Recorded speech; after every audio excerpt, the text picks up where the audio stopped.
Hello, today we are going to be looking at lesson 8.2, which is division patterns with decimals. We're also going to look at lesson 8.4, where we actually divide whole numbers in decimals. But to start with 8.2, that is division patterns with powers of 10 and decimals. I just want to show you something else first. We're going to look at this problem. 1 divided by 2/10. This one right here is being represented by this flat. And we know that the flat is made of how many pieces? 10. So we're going to draw 10 pieces in there. Okay? So this is one whole. And what we're doing is we're dividing this whole by 2/10. Okay?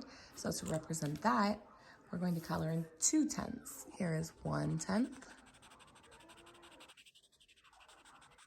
and 2/10. All right? So we know that division is repeated subtraction. So what we're doing is repeatedly taking away 2/10 at a time and seeing how many groups we're left with. So there's 2/10. Ooh, this marker's running out. 2/10. 2/10. And 2/10. Now let's count up the amount of groups we got when we divided this whole by 2/10. 1, 2, 3, 4, 5, and we get 5. So this right here shows why when you are dividing a whole number by decimal, your quotient will be a bigger number. Say, all right, well, I have 64 and 2/10, and I'm dividing that by a bigger number. And usually when I divide by a whole number, my answer is going to be smaller. And if my answer is smaller, I'm going to move my decimal to the left. And remember, you move your decimal to the left as many place values as you have in your power of 10. So I'm going to move my decimal to the left 2 times. So I'm going to look here, move my decimal over once and twice. So I'm left with 642 thousandths. Now, when I'm dividing by 10, I'm just going to move my decimal over to the left 1 time. And I'm left with 6 and 42 tenths. And of course, when we divide a number by 1, it always ends up being itself. Now, what kind of pattern do you see as the number that we're dividing by gets smaller and smaller? Well, the number gets bigger. Now, we're going to look at this 1/10. We are dividing 1/10 into 64 and 2/10. So think about that. We are dividing just one piece, 1/10, into 64 wholes and 2/10.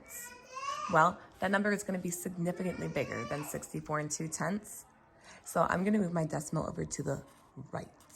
And I'm moving it over 1 time because that's a tenths place. So now I know that 1/10 goes into 64 and 2/10 642 times. All right. Now I'm dividing 64 and 2/10 by 100. Well, I know that my quotient is going to be larger, and I'm going to be moving my decimal over 2 times. I'm going to take my decimal, move it over 1, 2 times, add in a placeholder, and I get 6,420. Okay? And then you're going to want to check your work and say, does that make sense? Would it make sense for 100th to go into 64 and 2/10, 6,420 times? Well, yeah, absolutely. Because 100th is just one piece out of 100 of one whole number. And if we divide by thousandths, we know our decimal's moving over 3 times. So we're going to go over 1, 2, 3, add in our placeholders, and we're going to get 64,200. So we're going to look at this pattern and say, all right, as we divided a smaller power of 10 into our number with a decimal, our quotient actually became bigger. Now, Lesson 8.3 ties into lesson 8.1 because lesson 8.3 shows how to divide with the area model or the grid model. So I'm going to show you the example 2 4/10 divided by 4. Now this right here, I am showing 2 4/10 with the grids. I have 2 flats to represent 2 wholes, and then I have 4 longs to represent 4/10. And I'm going to divide this by 4. Wow, how am I going to do that? Well, that's when number sense comes into play. You're going to look here and say, well, if I was to divide this, if this was a whole number, I would say 24 divided by 4 equals 6. So that means if I do 2 4/10 divided by 4, I am going to get 6/10. Let's see if that works. Remember that the longs each represent 1/10, all right? So I've got 1/10, 2/10, 3/10, 4/10, 5/10, 6/10. All right, there's one group of 6/10. 1/10, 2/10, 3/10, 4/10, 5/10, 6/10. There's your second group of tenths. 1, 2, 3, 4, 5, 6. Here's your third group of tenths.